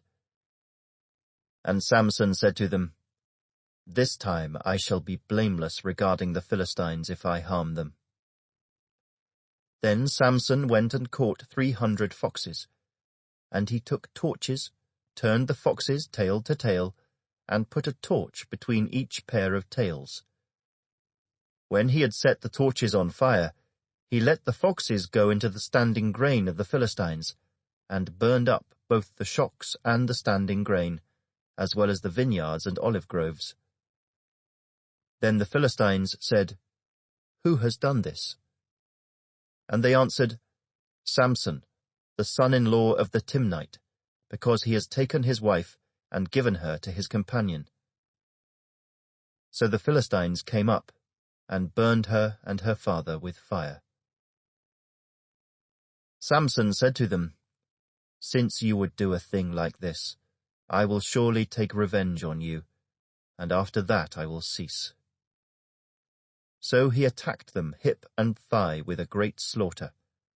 Then he went down and dwelt in the cleft of the rock of Etam. Now the Philistines went up, encamped in Judah, and deployed themselves against Lehi. And the men of Judah said, "Why have you come up against us?" So they answered, "We have come up to arrest Samson, to do to him as he has done to us." Then 3,000 men of Judah went down to the cleft of the rock of Etam, and said to Samson, "Do you not know that the Philistines rule over us? What is this you have done to us?" And he said to them, "As they did to me, so I have done to them." But they said to him, "We have come down to arrest you, that we may deliver you into the hands of the Philistines." Then Samson said to them, "Swear to me that you will not kill me yourselves." So they spoke to him, saying, "No, but we will tie you securely and deliver you into their hand, but we will surely not kill you." And they bound him with 2 new ropes and brought him up from the rock. When he came to Lehi, the Philistines came shouting against him. Then the Spirit of the Lord came mightily upon him, and the ropes that were on his arms became like flax that is burned with fire, and his bonds broke loose from his hands. He found a fresh jawbone of a donkey, reached out his hand and took it, and killed 1,000 men with it. Then Samson said, "With the jawbone of a donkey, heaps upon heaps, with the jawbone of a donkey, I have slain 1,000 men." And so it was, when he had finished speaking, that he threw the jawbone from his hand, and called that place Ramoth-Lehi. Then he became very thirsty, so he cried out to the Lord and said, "You have given this great deliverance by the hand of your servant, and now shall I die of thirst and fall into the hand of the uncircumcised?" So God split the hollow place that is in Lehi, and water came out, and he drank, and his spirit returned, and he revived. Therefore he called its name En-Hakkore, which is in Lehi to this day. And he judged Israel 20 years in the days of the Philistines. Chapter 16. Now Samson went to Gaza, and saw a harlot there, and went in to her. When the Gazites were told, "Samson has come here," they surrounded the place, and lay in wait for him all night at the gate of the city. They were quiet all night, saying, "In the morning, when it is daylight, we will kill him." And Samson lay low till midnight. Then he arose at midnight, took hold of the doors of the gate of the city and the 2 gateposts, pulled them up, bar and all, put them on his shoulders, and carried them to the top of the hill that faces Hebron. Afterward it happened that he loved a woman in the valley of Sorek, whose name was Delilah. And the lords of the Philistines came up to her, and said to her, "Entice him, and find out where his great strength lies, and by what means we may overpower him, that we may bind him to afflict him, and every one of us will give you 1,100 pieces of silver." So Delilah said to Samson, "Please tell me where your great strength lies, and with what you may be bound to afflict you." And Samson said to her, "If they bind me with 7 fresh bowstrings not yet dried, then I shall become weak, and be like any other man." So the lords of the Philistines brought up to her 7 fresh bowstrings not yet dried, and she bound him with them. Now men were lying in wait, staying with her in the room. And she said to him, "The Philistines are upon you, Samson." But he broke the bowstrings as a strand of yarn breaks when it touches fire.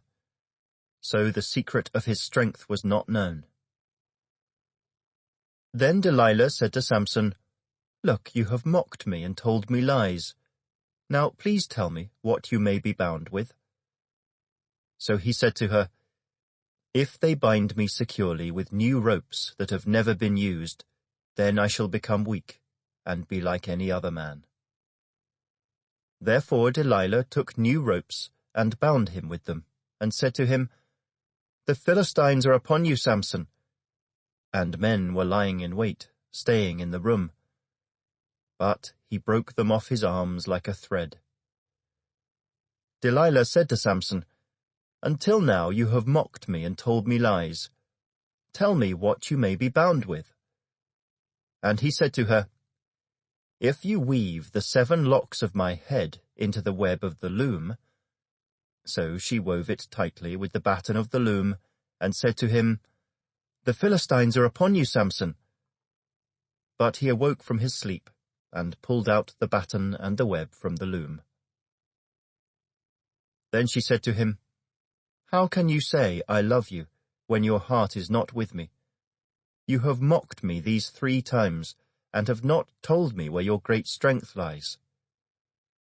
And it came to pass, when she pestered him daily with her words, and pressed him, so that his soul was vexed to death, that he told her all his heart, and said to her, No razor has ever come upon my head, for I have been a Nazarite to God from my mother's womb. If I am shaven, then my strength will leave me, and I shall become weak, and be like any other man. When Delilah saw that he had told her all his heart, she sent and called for the lords of the Philistines, saying, Come up once more, for he has told me all his heart. So the lords of the Philistines came up to her, and brought the money in their hand. Then she lulled him to sleep on her knees, and called for a man, and had him shave off the 7 locks of his head. Then she began to torment him, and his strength left him. And she said, The Philistines are upon you, Samson. So he awoke from his sleep and said, I will go out as before, at other times, and shake myself free. But he did not know that the Lord had departed from him. Then the Philistines took him, and put out his eyes, and brought him down to Gaza. They bound him with bronze fetters, and he became a grinder in the prison. However, the hair of his head began to grow again after it had been shaven. Now the lords of the Philistines gathered together to offer a great sacrifice to Dagon their god, and to rejoice. And they said, Our God has delivered into our hands Samson, our enemy. When the people saw him, they praised their God, for they said, Our God has delivered into our hands our enemy, the destroyer of our land, and the one who multiplied our dead. So it happened, when their hearts were merry, that they said, Call for Samson, that he may perform for us. So they called for Samson from the prison, and he performed for them. And they stationed him between the pillars. Then Samson said to the lad who held him by the hand, Let me feel the pillars which support the temple, so that I can lean on them. Now the temple was full of men and women. All the lords of the Philistines were there, about 3,000 men and women on the roof, watching while Samson performed. Then Samson called to the Lord, saying, O Lord God, remember me, I pray. Strengthen me, I pray, just this once, O God, that I may with one blow take vengeance on the Philistines for my 2 eyes. And Samson took hold of the 2 middle pillars which supported the temple, and he braced himself against them, one on his right and the other on his left. Then Samson said, Let me die with the Philistines. And he pushed with all his might, and the temple fell on the lords and all the people who were in it. So the dead that he killed at his death were more than he had killed in his life. And his brothers and all his father's household came down and took him, and brought him up, and buried him between Zorah and Eshtaol in the tomb of his father Manoah. He had judged Israel 20 years. Chapter 17. Now there was a man from the mountains of Ephraim, whose name was Micah. And he said to his mother, The 1,100 shekels of silver that were taken from you, and on which you put a curse, even saying it in my ears, Here is the silver with me. I took it. And his mother said, May you be blessed by the Lord, my son." So when he had returned the 1,100 shekels of silver to his mother said, "I had wholly dedicated the silver from my hand to the Lord for my son, to make a carved image and a molded image. Now therefore I will return it to you." Thus he returned the silver to his mother. Then his mother took 200 shekels of silver and gave them to the silversmith, and he made it into a carved image and a molded image, and they were in the house of Micah. The man Micah had a shrine, and made an ephod and household idols, and he consecrated one of his sons, who became his priest. In those days there was no king in Israel. Everyone did what was right in his own eyes. Now there was a young man from Bethlehem in Judah, of the family of Judah. He was a Levite, and was staying there. The man departed from the city of Bethlehem in Judah to stay wherever he could find a place. Then he came to the mountains of Ephraim, to the house of Micah, as he journeyed. And Micah said to him, "Where do you come from?" So he said to him, "I am a Levite from Bethlehem in Judah, and I am on my way to find a place to stay." Micah said to him, "Dwell with me, and be a father and a priest to me, and I will give you 10 shekels of silver per year, a suit of clothes, and your sustenance." So the Levite went in. Then the Levite was content to dwell with the man, and the young man became like one of his sons to him. So Micah consecrated the Levite, and the young man became his priest, and lived in the house of Micah. Then Micah said, "Now I know that the Lord will be good to me, since I have a Levite as priest." Chapter 18. In those days there was no king in Israel, and in those days the tribe of the Danites was seeking an inheritance for itself to dwell in, for until that day their inheritance among the tribes of Israel had not fallen to them. So the children of Dan sent 5 men of their family from their territory, men of valor from Zorah and Eshtaol, to spy out the land and search it. They said to them, "Go search the land." So they went to the mountains of Ephraim, to the house of Micah, and lodged there. While they were at the house of Micah, they recognized the voice of the young Levite. They turned aside and said to him, "Who brought you here? What are you doing in this place? What do you have here?" He said to them, "Thus and so Micah did for me. He has hired me, and I have become his priest." So they said to him, "Please inquire of God, that we may know whether the journey on which we go will be prosperous." And the priest said to them, "Go in peace. The presence of the Lord be with you on your way." So the 5 men departed and went to Laish. They saw the people who were there, how they dwelt safely, in the manner of the Sidonians, quiet and secure. There were no rulers in the land who might put them to shame for anything. They were far from the Sidonians, and they had no ties with anyone. Then the spies came back to their brethren at Zorah and Eshtaol, and their brethren said to them, "What is your report?" So they said, "Arise, let us go up against them, for we have seen the land, and indeed it is very good. Would you do nothing? Do not hesitate to go, and enter to possess the land. When you go, you will come to a secure people and a large land, for God has given it into your hands, a place where there is no lack of anything that is on the earth." And 600 men of the family of the Danites went from there, from Zorah and Eshtaol, armed with weapons of war. Then they went up and encamped at Kirjath-jearim in Judah. Therefore they call that place Mahaneh-dan to this day. There it is, west of Kirjath-jearim. And they passed from there to the mountains of Ephraim, and came to the house of Micah. Then the 5 men who had gone to spy out the country of Laish answered and said to their brethren, Do you know that there are in these houses an ephod, household idols, a carved image, and a molded image? Now therefore, consider what you should do." So they turned aside there, and came to the house of the young Levite man, to the house of Micah, and greeted him. The 600 men, armed with their weapons of war, who were of the children of Dan, stood by the entrance of the gate.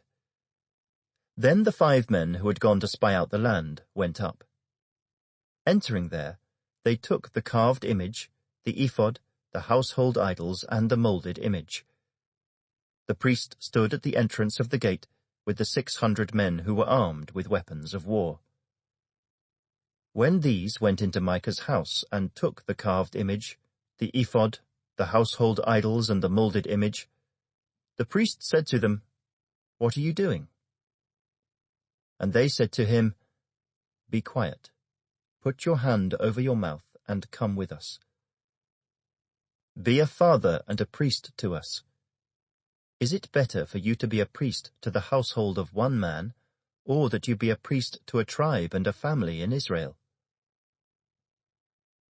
So the priest's heart was glad, and he took the ephod, the household idols, and the carved image, and took his place among the people. Then they turned and departed, and put the little ones, the livestock, and the goods in front of them. When they were a good way from the house of Micah, the men who were in the houses near Micah's house gathered together and overtook the children of Dan. And they called out to the children of Dan. So they turned around and said to Micah, "What ails you that you have gathered such a company?" So he said, "You have taken away my gods which I made, and the priest, and you have gone away. Now what more do I have? How can you say to me, 'What ails you?'" And the children of Dan said to him, "Do not let your voice be heard among us, lest angry men fall upon you, and you lose your life, with the lives of your household." Then the children of Dan went their way. And when Micah saw that they were too strong for him, he turned and went back to his house. So they took the things Micah had made, and the priest who had belonged to him, and went to Laish, to a people quiet and secure. And they struck them with the edge of the sword and burned the city with fire. There was no deliverer, because it was far from Sidon, and they had no ties with anyone. It was in the valley that belongs to Beth Rehob. So they rebuilt the city and dwelt there. And they called the name of the city Dan, after the name of Dan their father, who was born to Israel. However, the name of the city formerly was Laish. Then the children of Dan set up for themselves the carved image. And Jonathan the son of Gershom the son of Manasseh, and his sons, were priests to the tribe of Dan, until the day of the captivity of the land. So they set up for themselves Micah's carved image which he made, all the time that the house of God was in Shiloh. Chapter 19. And it came to pass in those days, when there was no king in Israel, that there was a certain Levite staying in the remote mountains of Ephraim. He took for himself a concubine from Bethlehem in Judah. But his concubine played the harlot against him, and went away from him to her father's house at Bethlehem in Judah, and was there 4 whole months. Then her husband arose and went after her, to speak kindly to her, and bring her back, having his servant and a couple of donkeys with him. So she brought him into her father's house, and when the father of the young woman saw him, he was glad to meet him. Now his father-in-law, the young woman's father, detained him, and he stayed with him 3 days. So they ate and drank, and lodged there. Then it came to pass on the 4th day that they arose early in the morning, and he stood to depart. But the young woman's father said to his son-in-law, "Refresh your heart with a morsel of bread, and afterward go your way." So they sat down, and the 2 of them ate and drank together. Then the young woman's father said to the man, "Please be content to stay all night, and let your heart be merry." And when the man stood to depart, his father-in-law urged him, so he lodged there again. Then he arose early in the morning on the 5th day to depart. But the young woman's father said, "Please refresh your heart." So they delayed until afternoon, and both of them ate. And when the man stood to depart, he and his concubine and his servant, his father-in-law, the young woman's father, said to him, "Look, the day is now drawing toward evening. Please spend the night. See, the day is coming to an end. Lodge here, that your heart may be merry. Tomorrow go your way early, so that you may get home." However, the man was not willing to spend that night. So he rose and departed, and came opposite Jebus, that is, Jerusalem. With him were the 2 saddled donkeys. His concubine was also with him. They were near Jebus, and the day was far spent. And the servant said to his master, "Come, please, and let us turn aside into this city of the Jebusites, and lodge in it." But his master said to him, "We will not turn aside here into a city of foreigners who are not of the children of Israel. We will go on to Gibeah." So he said to his servant, "Come, let us draw near to one of these places, and spend the night in Gibeah or in Ramah." And they passed by and went their way. And the sun went down on them near Gibeah, which belongs to Benjamin. They turned aside there to go in to lodge in Gibeah. And when he went in, he sat down in the open square of the city, for no one would take them into his house to spend the night. Just then an old man came in from his work in the field at evening, who was also from the mountains of Ephraim. He was staying in Gibeah, whereas the men of the place were Benjamites. And when he raised his eyes, he saw the traveller in the open square of the city. And the old man said, "Where are you going, and where do you come from?" So he said to him, "We are passing from Bethlehem in Judah toward the remote mountains of Ephraim. I am from there. I went to Bethlehem in Judah. Now I am going to the house of the Lord. But there is no one who will take me into his house, although we have both straw and fodder for our donkeys, and bread and wine for myself, for your female servant, and for the young man who is with your servant. There is no lack of anything." And the old man said, "Peace be with you. However, let all your needs be my responsibility. Only do not spend the night in the open square." So he brought him into his house and gave fodder to the donkeys. And they washed their feet and ate and drank. As they were enjoying themselves, suddenly certain men of the city, perverted men, surrounded the house and beat on the door. They spoke to the master of the house, the old man, saying, "Bring out the man who came to your house, that we may know him carnally." But the man, the master of the house, went out to them and said to them, "No, my brethren, I beg you, do not act so wickedly. Seeing this man has come into my house, do not commit this outrage. Look, here is my virgin daughter, and the man's concubine. Let me bring them out now. Humble them, and do with them as you please, but to this man do not do such a vile thing." But the men would not heed him. So the man took his concubine and brought her out to them. And they knew her, and abused her all night until morning. And when the day began to break, they let her go. Then the woman came as the day was dawning, and fell down at the door of the man's house, where her master was, till it was light. When her master arose in the morning, and opened the doors of the house, and went out to go his way, there was his concubine, fallen at the door of the house, with her hands on the threshold. And he said to her, "Get up, and let us be going." But there was no answer. So the man lifted her onto the donkey, and the man got up and went to his place.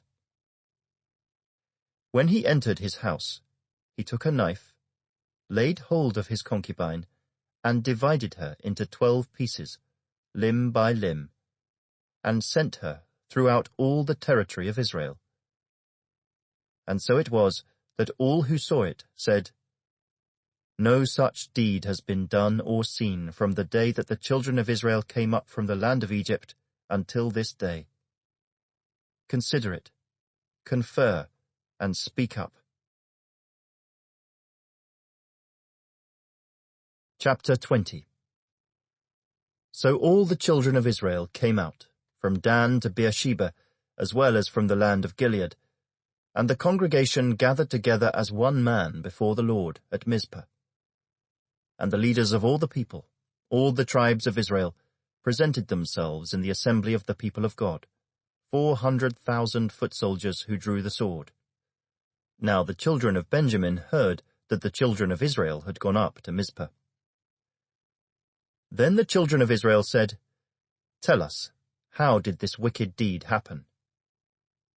So the Levite, the husband of the woman who was murdered, answered and said, "My concubine and I went into Gibeah, which belongs to Benjamin, to spend the night.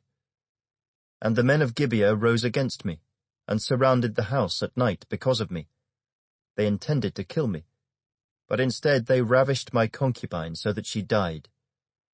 So I took hold of my concubine, cut her in pieces, and sent her throughout all the territory of the inheritance of Israel, because they committed lewdness and outrage in Israel. Look, all of you are children of Israel. Give your advice and counsel here and now." So all the people arose as one man, saying, "None of us will go to his tent, nor will any turn back to his house. But now this is the thing which we will do to Gibeah. We will go up against it by lot. We will take 10 men out of every 100 throughout all the tribes of Israel, 100 out of every 1,000, and 1,000 out of every 10,000, to make provisions for the people, that when they come to Gibeah in Benjamin, they may repay all the vileness that they have done in Israel." So all the men of Israel were gathered against the city, united together as one man. Then the tribes of Israel sent men through all the tribe of Benjamin, saying, "What is this wickedness that has occurred among you? Now therefore deliver up the men, the perverted men who are in Gibeah, that we may put them to death, and remove the evil from Israel." But the children of Benjamin would not listen to the voice of their brethren, the children of Israel. Instead, the children of Benjamin gathered together from their cities to Gibeah, to go to battle against the children of Israel. And from their cities at that time, the children of Benjamin numbered 26,000 men who drew the sword, besides the inhabitants of Gibeah, who numbered 700 select men. Among all this people were 700 select men who were left-handed. Every one could sling a stone at a hair's breadth and not miss. Now besides Benjamin, the men of Israel numbered 400,000 men who drew the sword. All of these were men of war. Then the children of Israel arose, and went up to the house of God to inquire of God. They said, "Which of us shall go up first to battle against the children of Benjamin?" The Lord said, "Judah first." So the children of Israel rose in the morning, and encamped against Gibeah. And the men of Israel went out to battle against Benjamin, and the men of Israel put themselves in battle array to fight against them at Gibeah. Then the children of Benjamin came out of Gibeah, and on that day cut down to the ground 22,000 men of the Israelites. And the people, that is, the men of Israel, encouraged themselves, and again formed the battle line at the place where they had put themselves in array on the first day. Then the children of Israel went up and wept before the Lord until evening, and asked counsel of the Lord, saying, "Shall I again draw near for battle against the children of my brother Benjamin?" And the Lord said, "Go up against him." So the children of Israel approached the children of Benjamin on the second day. And Benjamin went out against them from Gibeah on the second day, and cut down to the ground 18,000 more of the children of Israel. All these drew the sword. Then all the children of Israel, that is, all the people, went up and came to the house of God and wept, they sat there before the Lord, and fasted that day until evening. And they offered burnt offerings and peace offerings before the Lord. So the children of Israel inquired of the Lord. The ark of the covenant of God was there in those days, and Phinehas the son of Eleazar the son of Aaron stood before it in those days, saying, Shall I yet again go out to battle against the children of my brother Benjamin, or shall I cease? And the Lord said, Go up, for tomorrow I will deliver them into your hand. Then Israel set men in ambush all around Gibeah. And the children of Israel went up against the children of Benjamin on the third day, and put themselves in battle array against Gibeah, as at the other times. So the children of Benjamin went out against the people, and were drawn away from the city. They began to strike down and kill some of the people, as at the other times, in the highways, one of which goes up to Bethel and the other to Gibeah, and in the field, about 30 men of Israel. And the children of Benjamin said, They are defeated before us, as at first. But the children of Israel said, Let us flee and draw them away from the city to the highways. So all the men of Israel rose from their place and put themselves in battle array at Baal-Tamar. Then Israel's men in ambush burst forth from their position in the plain of Geba. And 10,000 select men from all Israel came against Gibeah, and the battle was fierce. But the Benjamites did not know that disaster was upon them. The Lord defeated Benjamin before Israel, and the children of Israel destroyed that day 25,100 Benjamites. All these drew the sword. So the children of Benjamin saw that they were defeated. The men of Israel had given ground to the Benjamites, because they relied on the men in ambush whom they had set against Gibeah. And the men in ambush quickly rushed upon Gibeah. The men in ambush spread out and struck the whole city with the edge of the sword. Now the appointed signal between the men of Israel and the men in ambush was that they would make a great cloud of smoke rise up from the city, whereupon the men of Israel would turn in battle. Now Benjamin had begun to strike and kill about 30 of the men of Israel. For they said, Surely they are defeated before us, as in the first battle. But when the cloud began to rise from the city in a column of smoke, the Benjamites looked behind them, and there was the whole city going up in smoke to heaven. And when the men of Israel turned back, the men of Benjamin panicked, for they saw that disaster had come upon them. Therefore they turned their backs before the men of Israel in the direction of the wilderness. But the battle overtook them, and whoever came out of the cities they destroyed in their midst.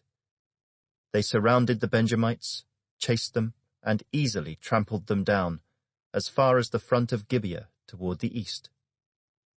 And 18,000 men of Benjamin fell. All these were men of valor. Then they turned and fled toward the wilderness to the rock of Rimmon, and they cut down 5,000 of them on the highways. Then they pursued them relentlessly up to Gidom, and killed 2,000 of them. So all who fell of Benjamin that day were 25,000 men who drew the sword. All these were men of valor. But 600 men turned and fled toward the wilderness to the rock of Rimmon, and they stayed at the rock of Rimmon for 4 months. And the men of Israel turned back against the children of Benjamin, and struck them down with the edge of the sword.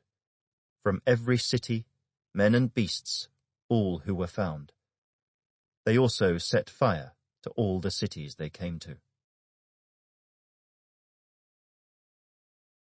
Chapter 21. Now the men of Israel had sworn an oath at Mizpah, saying, None of us shall give his daughter to Benjamin as a wife. Then the people came to the house of God, and remained there before God till evening. They lifted up their voices and wept bitterly, and said, O Lord God of Israel, why has this come to pass in Israel, that today there should be one tribe missing in Israel. So it was, on the next morning, that the people rose early and built an altar there, and offered burnt offerings and peace offerings. The children of Israel said, "Who is there among all the tribes of Israel who did not come up with the assembly to the Lord?" For they had made a great oath concerning anyone who had not come up to the Lord at Mizpah, saying, "He shall surely be put to death." And the children of Israel grieved for Benjamin their brother, and said, "One tribe is cut off from Israel today. What shall we do for wives for those who remain, seeing we have sworn by the Lord that we will not give them our daughters as wives?" And they said, "What one is there from the tribes of Israel who did not come up to Mizpah to the Lord?" And, in fact, no one had come up to the camp from Jabesh-Gilead to the assembly. For when the people were counted, indeed, not one of the inhabitants of Jabesh-Gilead was there.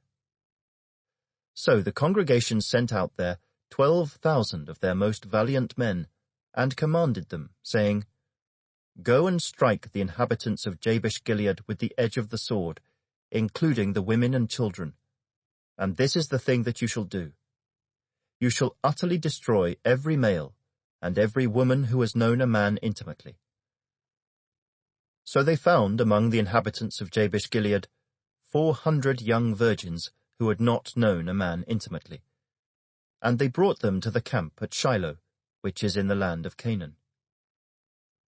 Then the whole congregation sent word to the children of Benjamin, who were at the rock of Rimmon, and announced peace to them. So Benjamin came back at that time, and they gave them the women whom they had saved alive of the women of Jabesh-Gilead. And yet they had not found enough for them. And the people grieved for Benjamin, because the Lord had made a void in the tribes of Israel. Then the elders of the congregation said, "What shall we do for wives for those who remain, since the women of Benjamin have been destroyed?" And they said, "There must be an inheritance for the survivors of Benjamin, that a tribe may not be destroyed from Israel. However, we cannot give them wives from our daughters, for the children of Israel have sworn an oath, saying, 'Cursed be the one who gives a wife to Benjamin.'" Then they said, "In fact, there is a yearly feast of the Lord in Shiloh, which is north of Bethel, on the east side of the highway that goes up from Bethel to Shechem, and south of Lebonah." Therefore they instructed the children of Benjamin, saying, "Go, lie in wait in the vineyards, and watch. And just when the daughters of Shiloh come out to perform their dances, then come out from the vineyards, and every man catch a wife for himself from the daughters of Shiloh. Then go to the land of Benjamin. Then it shall be, when their fathers or their brothers come to us to complain, that we will say to them, 'Be kind to them for our sakes, because we did not take a wife for any of them in the war. For it is not as though you have given the women to them at this time, making yourselves guilty of your oath.'" And the children of Benjamin did so. They took enough wives for their number from those who danced, whom they caught. Then they went and returned to their inheritance, and they rebuilt the cities and dwelt in them. So the children of Israel departed from there at that time, every man to his tribe and family. They went out from there, every man to his inheritance. In those days there was no king in Israel. Everyone did what was right in his own eyes.